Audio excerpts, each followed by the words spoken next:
تو لوگ کہہ رہے ہیں کہ مودی ظلم ہے، مودی ظالم ہے، مودی ظالم ہے، وہ ظلم کر رہا ہے۔ میں کہتا ہوں ہندوستان کا مسلمان مودی سے بڑا ظالم ہے، کیونکہ ہندوستان کا مسلمان صبح اٹھنے سے لے کر آنکھ کھلنے سے لے کر رات کو سونے تک نہ جانے کتنی بار نبی کے سنتوں کا جنازہ نکال دیتا ہے۔ ہمارے نبی اپنے صحاباؤں کے ساتھ ایک بار گزر رہے تھے راستے سے، راستے میں انہیں ایک پتھر دکھا، نبی وہ پتھر کو پکڑتے ہیں اور راستے کے کنارے میں پھینک دیتے ہیں اور کہتے ہیں اپنے صحاباؤں سے کہ اگر تمہیں راستے میں کوئی رکاوٹ دکھے تو تم اسے ہٹا دو تاکہ تمہارے بعد جو آئے اسے پریشانی نہ ہو۔ تو صحاباؤں نے اس بات پہ اتنا عمل کیا کہ کئی سالوں کے بعد ایک یہودی کا گروپ اس راستے سے گزر رہا تھا، اسی راستے سے، اور راستے میں ایک پتھر گرا ہوا دیکھتا ہے تو پتھر کو دیکھ کر بولتا ہے کہ شاید اس راستے سے مسلمان نہیں گزرا۔ میرے بھائیوں، وہ تھا ان کا ایمان۔ اور ہم آج کہیں بھی بم پھٹتا ہے تو بولتے ہیں شاید مسلمانی ہوگا، کہیں بھی گولیاں چلتی ہے تو کہتا ہے مسلمانی ہوگا۔ یہ نہیں کہہ رہا ہوں کہ مسلمان ہوگا، اپنے اندر جھانک کر دیکھیں کہیں اللہ کا عذاب تو نہیں آیا ہم پہ، کہیں اللہ تو ناراض نہیں ہم سے۔ میں بھٹکل کے لوگوں سے نہیں بول رہا، پر بھٹکل کے لوگوں کے ذریعے میں ہندوستان تک یہ بات پہنچانا چاہ رہا ہوں، ہندوستان کے مسلمانوں تک یہ بات پہنچانا چاہ رہا ہوں۔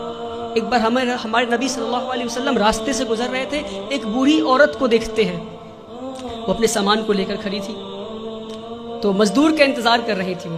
تو نبی کریم جاتے ہیں، کہتے ہیں یار اے میری ماں، میں تمہارا مزدور بن جاؤں کیا؟ وہ پورے کائنات کے سردار مزدور بننے کو تیار ہو گئے، اور آج ہم اگر کوئی جوتا پلٹ رہا ہوتا ہے تو اسے سیدھا نہیں کر سکتے۔ یہ ہمارے مسلمانوں کی آج وہ عقر ہے، پتہ نہیں کس بات کی عقر میں جی رہے ہیں، جس کی امت اس بات کی عقر میں جی رہی ہے، اس کا رسول دوسروں کی مزدوری کرنے کو تیار ہو گیا تھا۔ کہتے ہیں اے ماں جی میں مزدور بن جاؤں تمہارا؟ ماں جی کہتی ٹھیک ہے، وہ بوڑھی عورت کہتی ٹھیک ہے، تو مجھے مکہ کے باہر چھوڑ دو۔ نبی کریم اس بوڑھی عورت کو مکہ کے باہر چھوڑنے جاتے ہیں، راستے میں بوڑھی عورت کہتی کوئی محمد آیا ہے، کوئی جادوگر ہے، اور گالیاں دینے لگتی محمد صلی اللہ علیہ وسلم کو۔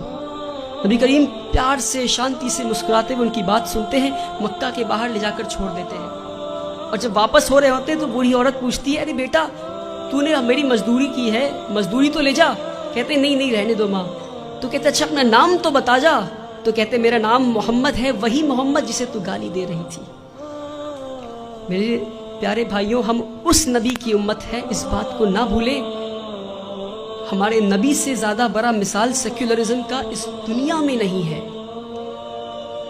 جس نے مزدوری کی اس غیر قوم عورت کی جو ان کو گالیاں دے رہی تھی، مسکراتے ہوئے اس کا کام کر دیا۔ اس نبی کی امت ہے ہم۔ جب طائف میں گئے تو انہیں اتنی پتھر ماری گئی کہ ان کا جوتا مبارک خون سے بھر گیا۔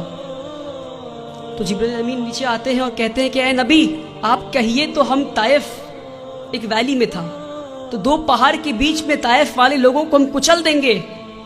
ہمارے نبی گھائل حال میں بھی پتھر کھا کے بھی کہتے ہیں میں تو یہاں رحمت کے لیے آیا ہوں۔ میرے بھائیوں، ہم اس نبی کی امت ہے، اس بات کو ہم نہ بھولیں۔ جس دن مسلمان اپنے نبی کی سنتوں کا جنازہ نکالنا بند کر دے گا، اس دن ہماری تقدیر بدل جائے گی انشاءاللہ۔ اللہ تعالی ہندوستان اور اہل ہندوستان کے دلوں میں اسلام کے لیے عزت اور مسلمانوں کے لیے پیار بخشے۔ اللہ تعالی اس دیش میں امن اور شانتی قائم کرے۔ وآخر الدعوانا والحمدللہ۔